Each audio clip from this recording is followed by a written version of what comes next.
가끔 가다가 여기 와서 댓글 다는 사람들이 있어요. 전세대란 안 날 것이다 제가 그랬다고 해서 지금 전세대란인데 뭐 해명해봐라. 해명할 것도 없어요. 전세대란 아니에요. 전세대란이란 모든 사람들이 다 같이 엄청난 멸실이 나서 집을 구할 곳이 없어서 밖에서 살고 이렇게 되는 게 전세대란이 나는 거지. 지금이 전세대란이야.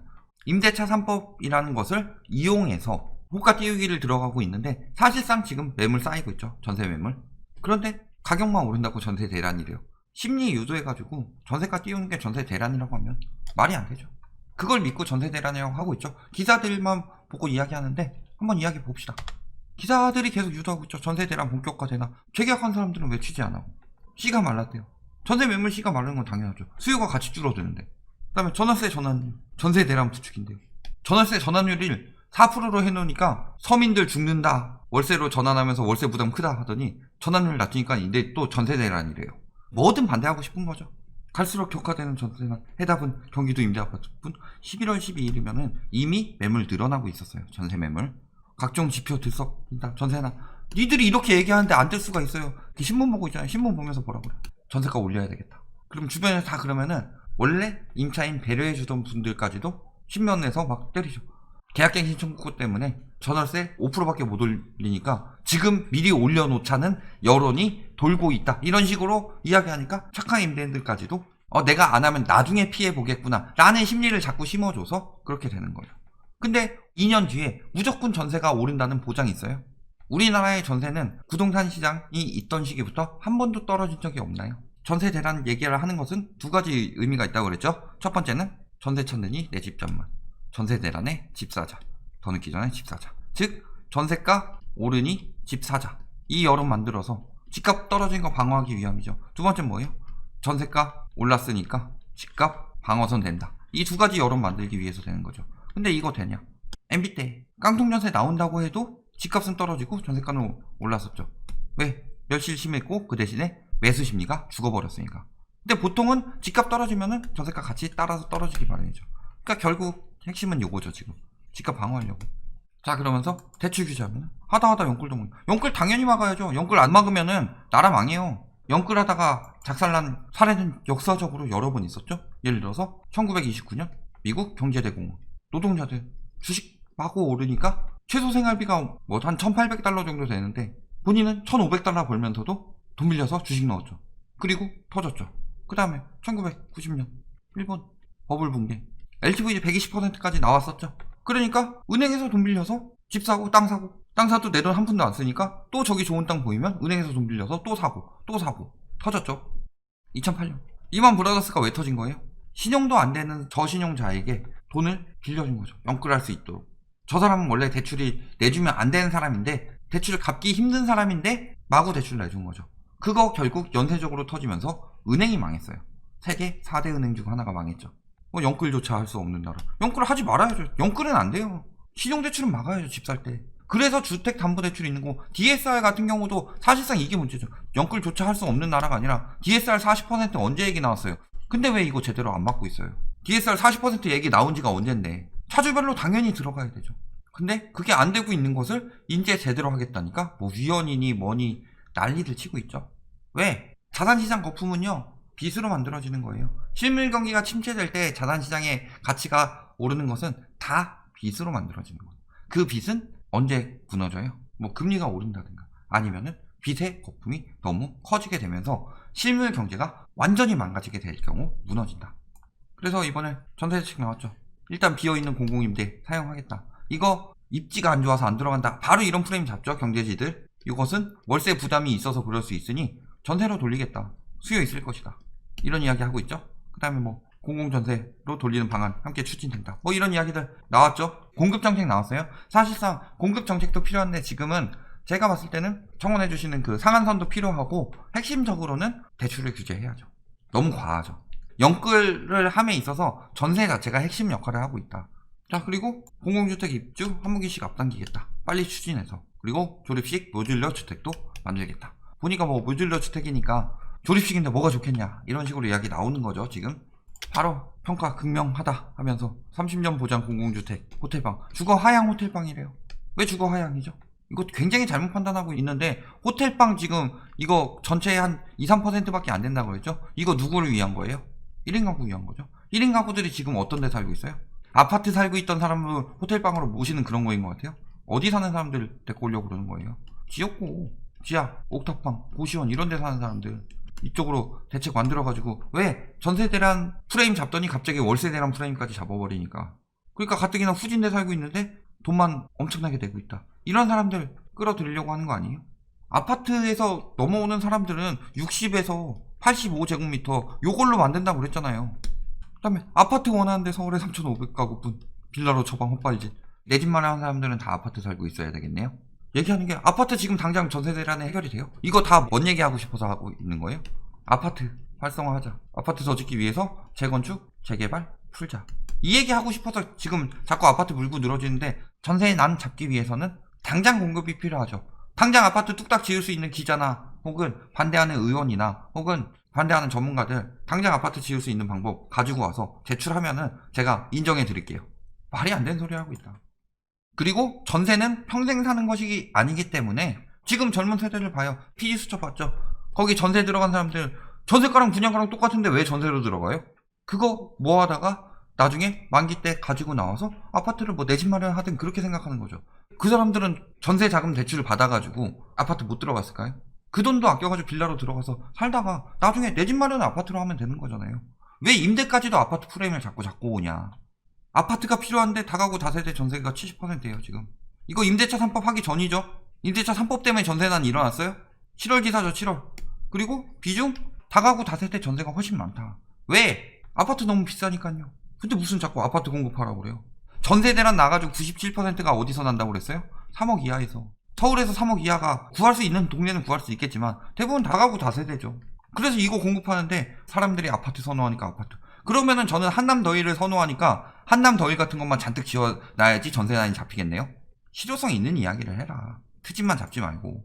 그런데 왜 다가구 다세대를 사람들이 전세를 들어가기 꺼려하느냐. 이직거리 하고 있으니까. 전세 사기치고 있으니까요.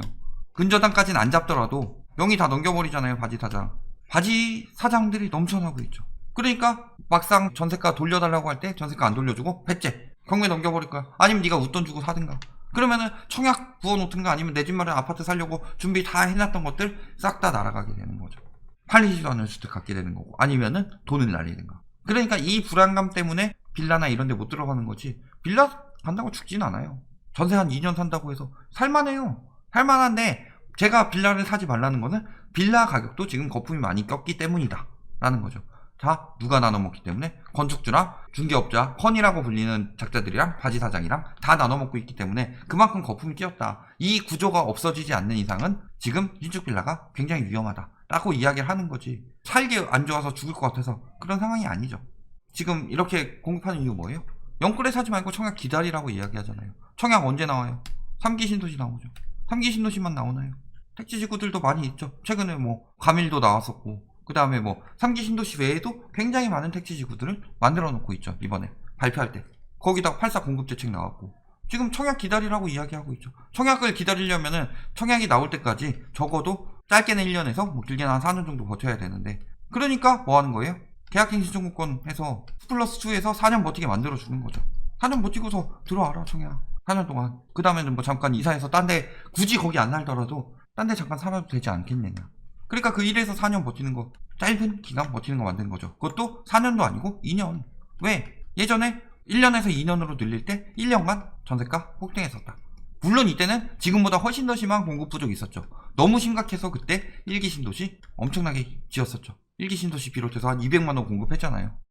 지금 2에서 4년 된 거죠. 그것도 강제성 아니죠. 그래서 2+2로 4년인 거죠. 길어야 2년이다. 그러니까 그 2년 전세 한 번 버틸 수 있을 정도 짓는 거다. 영끌에 아파트 사지 말고 청약 기다려 그랬더니 안 사서 지금 거래량이 줄어? 그렇다면은 전세를 건드는 수밖에 없겠네 하고 언론들이 나서서 전세를 엄청나게 때리기 시작하죠. 그게 임대차 3법 이전이에요. 이미 7월부터 전세가는 언론에서 엄청나게 때리기 시작했죠. 이번에 임대차 3법 나오니까 오히려 이걸로 프레임 잡아가지고 얘 때문에 뜨는 거다. 아니 선조치 후보고랑 선보고 후조치랑은 다른 건데 그러니까 뭐라 그래요 언론에서 이제 그 다음에 청약경진을 엄청나게 때리기 시작하죠. 1년 새 2.2배 늘었다 하면서 추첨제 무순위 청약에 뭐 대검 올린다 뭐 총무 피사 뭐 하면서 2030은 당첨 확률 없으니까 너넨 집 사라, 지금이라도 사라, 이 프레임 유도하고 있는 거죠. 분양가 상한제 되면 앞으로 더 힘들어질 거다. 이게 분양가 상한제 직전에 과거 때 똑같이 나온 거죠. 청약가점 났다면 상한제 회피 아파트 본물 상한제 되기 전에 사라. 이번이랑 어쩜 이렇게 똑같죠? 그 다음에 지금 매국경제에서 청약가점제 자신 없으면 급매물 노려라. 2주택 매물 세금 못 내가지고 팔리는 매물들 빨리 비싸게 사줘라. 이 얘기하고 있는 거죠. 근데 제목을 바꿔버렸어요. 이런 식으로 하면은 너무 티나게 한 거 하니까 2주택자는 어떻게 하지? 나중에 받아줄 것이다. 이런 식으로 매물 바꾼 거죠. 그 다음에 미분양 사라고 그러고 이런 식으로 유도하고 있다. 그땐 딴 데 계셨죠? 지금은 직접 만든 빵 거기 계시죠? 랩 잘하시는 분으로. 그러면서 뭐라 그래요? 중소형 아파트들이 많이 올랐는데 내년엔 중대형이 오른다. 중대형 매물 나와 있기 때문에 뭐 갈아타서 중대형 사고 공급 부족 현실화 될 만한 지역에 관심 둬야 된다. 공급 부족 프레임 이때부터 잡았죠? 언제부터 떨어졌어요? 2009년부터. 그리고 2007년에는 분양가 상한제 이후에는 버블세븐은 이미 빠지고 있었다. 영향받고 있었고 이때 띄운 데가 어디예요? 노도강, 인천, 구리 이런 데들 띄우고 있었다. 결국에 2009년에 한꺼번에 다 무너졌죠. 그 다음에 제가 양아치 소장이라고 자꾸 하는 사람 이때는 팀장이죠. 지금은 뭐 어디 대표하고 계신 것 같은데 뭐라 그래요? 강남은 가격 움직임이 크게 나타난다. 크게 나타났어요. 강남은 버블세븐 때 제일 많이 오르고 그 다음에 노도강이나 이런 데로 샜죠. 강남권에 관심 둘 필요가 있어 보인다. 강남 2007년쯤에 거의 횡보하다가 그 다음에 뚝 떨어지다가 2010년에 한번 올라갔다가 뚝 떨어졌죠. 그 다음 지금 저 사람들이 아직도 전문가라고 이야기하고 있어요.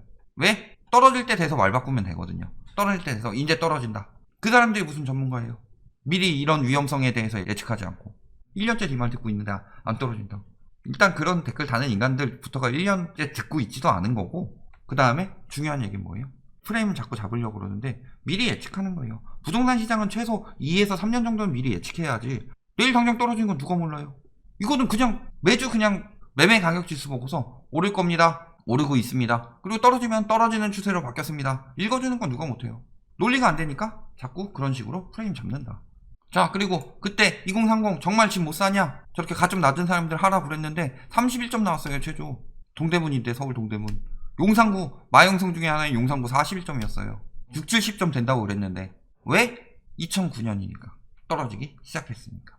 이야기하지만 앞으로 공급 굉장히 많이 나옵니다. 지금 언제부터요? 내년 7월부터. 그러니까 내년 상반기까지 잡겠다는 거죠. 내년 상반기 이후 타전청약 신청한 다음에 그 사람은 굳이 그 지역에서 살 필요 없죠. 3기 신도시 들어오니까 전세가 마구 뛰어요. 굳이 그 지역에서 살 필요가 있냐? 없다는 거죠. 저런 데 노려보셔라. 가격 적당하면. 결론, 이번 전세 대책은 단기적인데 자꾸 아파트니 뭐 중대형이니 뭐 호텔방 도움 되겠느니 이딴 소리 하지 마라. 지금 단기적으로 일시적으로만 잡으면 되는 거다. 왜? 과거에도 단기적이었으니까. 단기적 폭등 후 수십 년간 안정됐었죠. 그러니까 이 악물고 반대한다고 그랬죠. 임대차 3법 왜 이 악물고 반대하냐? 분양가 상한제 언젠가 없앨 수 있어요. 양도세 없앨 수 있어요. 취득세, 보유세 이런 것들 언젠간 낮출 수 있다. 근데 임대차 3법은 과거 대비해봤을 때 1년에서 2년으로 최소 거주기간 늘렸을 때 없앨 명분이 없죠. 딱 그때 막 오른다 난리 쳤지만 그 뒤에 없앨 명분이 생겼느냐? 안 생겼어요. 그러니까 이번에도 그때 1년에서 2년이니까 1년 늘어났으니까 1년 정도 폭등했다면 지금은 2년에서 4년으로 2년 늘어났으니까 길어야 2년이다. 그럼 전세 한 번 버틸 정도만 국가에서 마련해주면 되겠다. 이 얘기잖아요. 그러니까 그 이후에는 절대 못 없애니까 지금 계속 난리치고 있는 거다. 임대차 법 때문이다. 왜 매매가보다 더 난리를 치냐 언론에서. 뻔하죠. 이후 장기적 안정이다. 그 다음에 결국 집값 떨어지는 거라. 플러스 3기나 혹은 택지지구 청약 기다려라. 지금 정부에서 말하고 있는 게 이거잖아요. 떨어진 뒤에 사든가 아니면 청약 기다려라. 그런데 지금 안 믿고 자꾸 산다. 전 정부 때 빚내서 집 사라고 그랬는데 빚내서 집 산 사람들이 승자다. 그게 언제 판명 났어요? 이번 정부 때 판명 났죠. 그렇다면은 이번 정부 때 저 가격에 집 사지 말아라 라는 거 언제 판명 나겠어요? 이번 정부 말이나 다음 정부 때 판명 나겠죠. 집 지금 사지 마라. 끝.